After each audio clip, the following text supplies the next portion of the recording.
একটা ইউনিভার্সিটির সবচেয়ে বড় জায়গাটা হচ্ছে এনভায়রনমেন্ট, মানে তার একটা পরিবেশ থাকবে। না হলে আমি বাড়ি বসে ডিস্টেন্স লার্নিং দিয়ে তো কোর্স করে ফেলতাম, আমি এমএ বিএ পাস করে ফেলতাম। এখন তো এই সুবিধা আছে, বা ইউটিউব দেখেই সব পড়া যায়।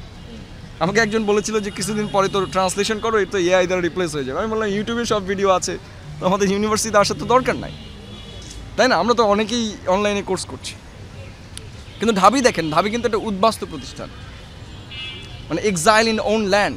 আমি বলেছি যে ঢাকা বিশ্ববিদ্যালয়ের 700 একর জায়গা সব দখল হওয়ার ফলে মনে হয় যে চারপাশে শুধু অন্য প্রতিষ্ঠানের ভেতরে ঢাবির কিছু কিছু জায়গা ঢুকে গেছে। এখানে কলা ভবন, আপনি পৃথিবীর এটা যে কোনো ক্যাম্পাসে যান, জাহাঙ্গীরনগরে গেলেই বুঝতে পারবেন, চট্টগ্রাম বিশ্ববিদ্যালয়ে যান, রাজশাহী যান, প্রত্যেকের একটা ক্যাম্পাস এরিয়া আছে। ঢাবির কোনো ক্যাম্পাসই নাই।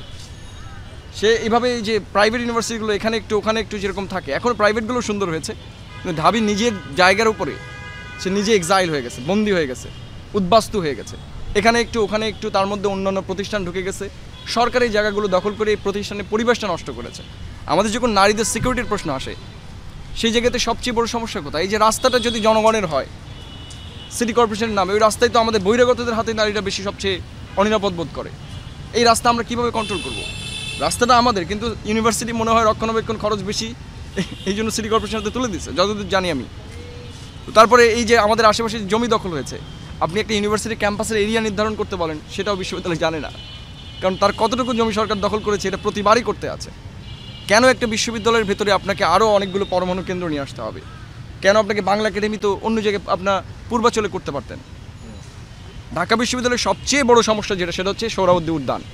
আপনি সন্ধ্যার পরে গেলে এটা হচ্ছে মাদকের সবচেয়ে বড় আখড়া, একেবারে ওপেন চলে এটা, এবং সবচেয়ে বেশি হত্যা হয়েছে রিসেন্ট টাইমে এটার ভেতরে।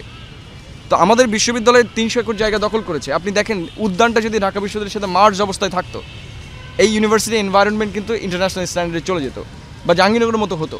ইউনিভার্সিটিতে যদি শ্বাস নেওয়ার জায়গা না থাকে, ঘুমানোর জায়গা না থাকে, এই স্টুডেন্টটা কী করে? দেখেন, খাওয়ারের জন্য আন্দোলন করছে, খাওয়ার জন্য আন্দোলন করা লাগছে এই সময়ে এসে। থাকা খাওয়া পোশাক, এটা বেসিক হিউম্যান রাইটস। এটার জন্য আন্দোলন করা দরকার হয়, মানে তারপর আপনারা বলেন এটা হচ্ছে দেশের টপ ইউনিভার্সিটি, কোট আনকোট।